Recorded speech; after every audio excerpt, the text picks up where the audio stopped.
So we went to IBC and we met with IBC guys, the IT guy who replaced Musando.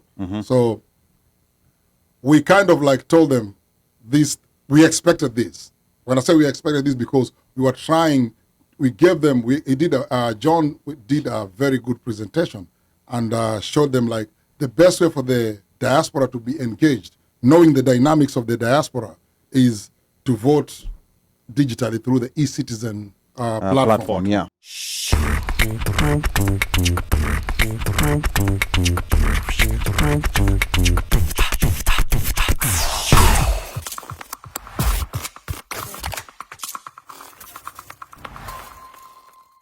IBC recently concluded their first registration exercise in the US, and the turnout was dismal, to say the least. Yep. Now, save for the short notice and long distances, why do you think Kenyans in the diaspora showed little interest in this process? Because think about the DMV, for example, registered a paltry 252 voters. And we know that there's way more people out here in the DMV. What happened here, Muzi? Let me tell you one thing. I went to the IBC. I was with John Maina, who's is like our diaspora. Was a former diaspora. Yes, a former diaspora, but also he was in charge PM. of the office of the PM. He was the he was in charge of the diaspora. Yeah, he was a diaspora guy, and there was so guys we went to who helped with the IBC 2010 and we met with IBC guys, the IT guy who replaced Musando. So we kind of like told them this, we expected this. When I say we expected this, because we were trying, we gave them, John did a very good presentation and showed them like the best way for the diaspora to be engaged, knowing the dynamics of the diaspora, is to vote digitally through the e-citizen platform. Yeah. And or something similar. But see, the e-citizen, if we can trust the e-citizen to give us an ID and a passport, why can't we trust it to vote? And one thing with the IBC you have to understand is like they realize that's the system. I'm talking about how rotten our system is. They ain't gonna get the budgets. This thing involved budgets for them to travel and do all these things, right? Correct. So when you go digital or you go e-citizen, it's saving us money, right? It sure is. But it's a process that we gave them a solution for, and we knew this was coming because nobody's going to spend their money. We know the dynamics. Nobody's going to leave California or leave, let's say, Minnesota Atlanta or Dallas, Dallas to come to DC. to register in DC. We know we have so many challenges here, So, and first of all, it's our right as diaspora to vote. Correct. And it says it has to be made free and fair. Free meaning that it has to be in close distance. If you look at like all the registrations of voters in Kenya, Yes. you walk to the registration. You get what I'm saying? Yeah, Why should I be flying to go register? Why should I be spending all this money, take 3 days And it should off? also be continuous. Yes, and it should also be continuous. Yes.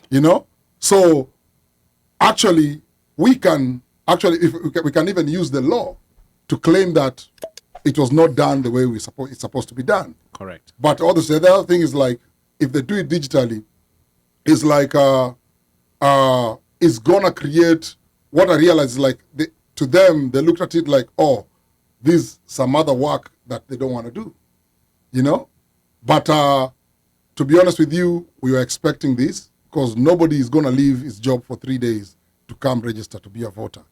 In a situation whereby even we are not even given, when us guys want to get jobs, we are not, like we also get hindrances. Like they treat us like we are not. We are outsiders. We are outsiders. Yeah. So to me, I will say we have to do it through the e-citizen platform. Okay, and I think also Uno wanted to chime in this conversation. I agree with you in that, it's the first step. Nobody's going to fly from Minnesota or Dallas. However, we had Ms. Okwom here was representing the IBC department. Voter education, director of voter education. And of course, what we, we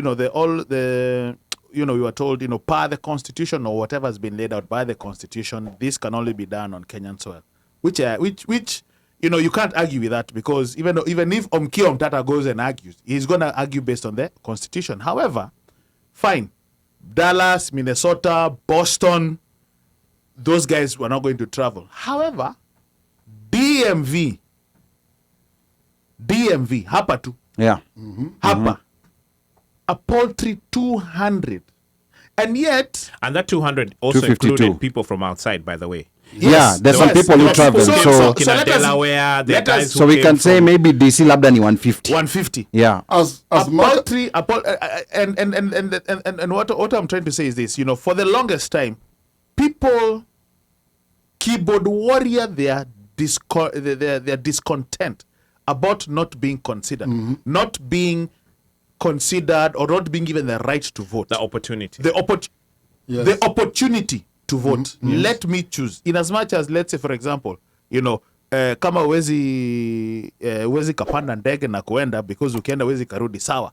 Even those guys, right here, even just the opportunity, we had been clamoring for it. Yeah. We have blogged about it. Yes. We have had shows about it.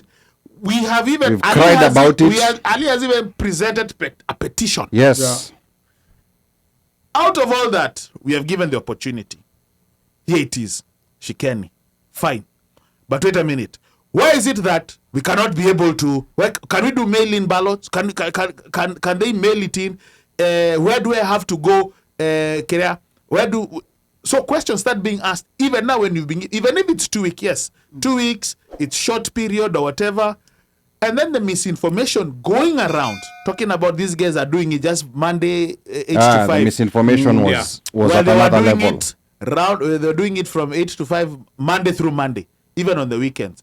And not everybody works every day. every day. Yeah. Yeah. So it's embarrassing. So- One so- mic, I understand. It was an So at embarrassing least, show. at Yeah. least, But also, people also are beat down. It's a fatigue. We've been beat down by Yeah. everything we have to do. First of all, we are contributing a lot of money to the GDP in Kenya. Yes.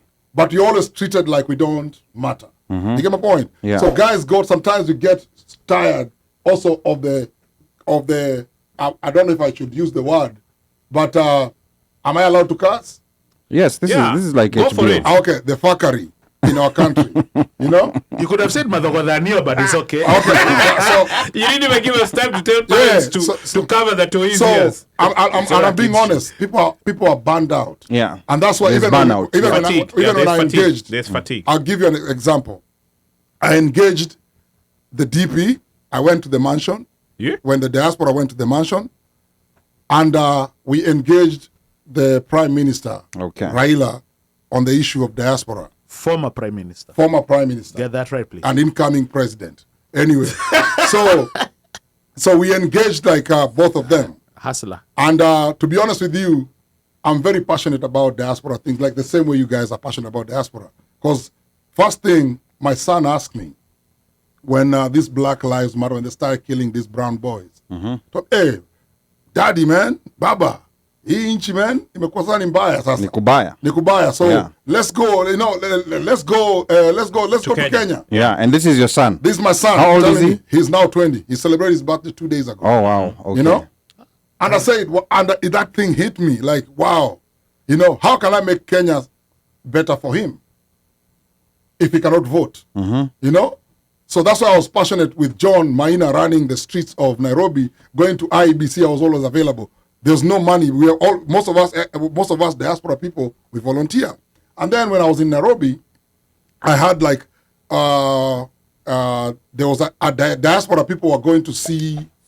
They had a meeting at Karen at the DP's At the house. Hustlers Mansion. I said, I'm a diasporan. Let's go. Ukaingia tu. What's his name? I just ran into them. They had a kamukunji. First of all, they were huddling at a restaurant. Said, Who are "Hey, these? Who are these diasporans? diasporans that we don't know. Like it's just guys from another one from Boston, from Alabama. I'm talking about those Oklahoma. Yeah. You know, it's guys that you don't even know about. Yeah. But they're saying we represent chapters of the diaspora. So I said, oh, I'm not seeing anybody. I'm not seeing the leaders. You're of not the seeing any community in the familiar diaspora. faces, Familiar yeah. faces. Yeah. So I was curious. I said, like, you know what? Let me go see these guys that are representing our agenda because I'm very passionate about that. Very passionate. Yes. we went in, and I got a chance to ask a question. I asked him, what is your stand on the diaspora voting? And I based it on the question that my son asked me. Now, this is a question to the Deputy President of Kenya. Yeah. Okay. And then I am an artist. I asked him, what is your policy towards the arts? You know? And remember, those are the same questions I asked who? Baba. Baba. Yeah. You know? Baba gave me his answers. The DP did not give me, like, it was like... What did he say before you started he saying did not that? answer my mind that... What did he say? What he said? Yes. He Because did if not- you can- if you can the recall- voting one, he ignored that one. The diaspora voting. Yeah, the diaspora voting, he ignored that one. Okay. So he talked about the arts, how he's like gonna set up this and that and that. The same thing we hear, all studios, all that stuff. What was Okay. Baba's answer? Baba's answer? Yes. Baba's answer said he's gonna create he's gonna make the diaspora. Actually, he's gonna make diaspora is gonna become the 48th county. The DP answered that too.